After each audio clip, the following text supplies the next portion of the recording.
Čau lidi, vítám vás u dnešního videa a v dnešním videu se otevřeme 7 megaboxů a 42 stardropů.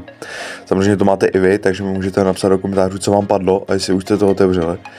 Budu za to moc rád. První otevřeme teda megaboxy. První megabox nic. Druhý megabox taky nic. Třetí taky nic. Čtvrtý bude snad lepší. Tak ne. Tak pátý bude lepší. Tak ne. Tak šestý už bude lepší, podle mě.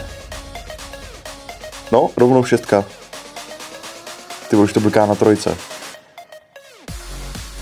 El Primo skin. Jo, tenhle mám v čínském Brawl Stars. Ten je tak dobrý tenhle skin. Myslím, že mám ještě poslední megabox tejto. 5, takže tady taky něco je. Dokonce 2 věci. Skin na Broka a na Jessie. Jo, jako to jde docela to.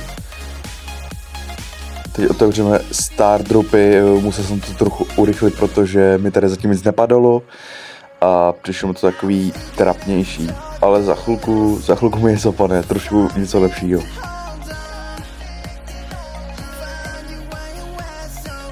No vlastně zatím ne, tady mi padlo samý Epic, v začátku mi padlo jenom Rare a teď mi padlo jakoby Epic, teď bude zase Epic.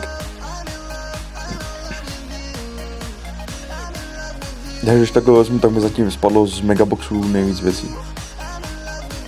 Říkám, tady mám pořád jenom Epic.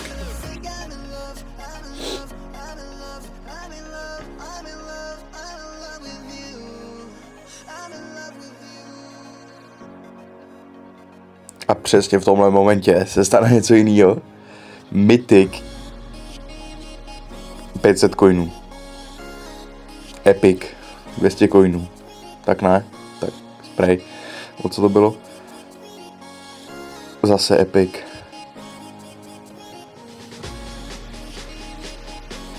Jako jo, ono to je docela dobrý. Dostal jsem z toho docela dost coinů, dost těch powerů, jakože jsem si mohl vylepšit brawlera a tak. Vlastně, co říkáte na ten nový úpadej, co vlastně bude? Napište do komentářů. A tady mi padlo legendární hvězda. Sice to byla asi nejhorší legendární hvězda, co jsem kdy měl, protože mi spadl úplně nejhvězdnější skin, ale nevadí mi to. Aspoň něco. Skin jako skin, když takhle vezmu.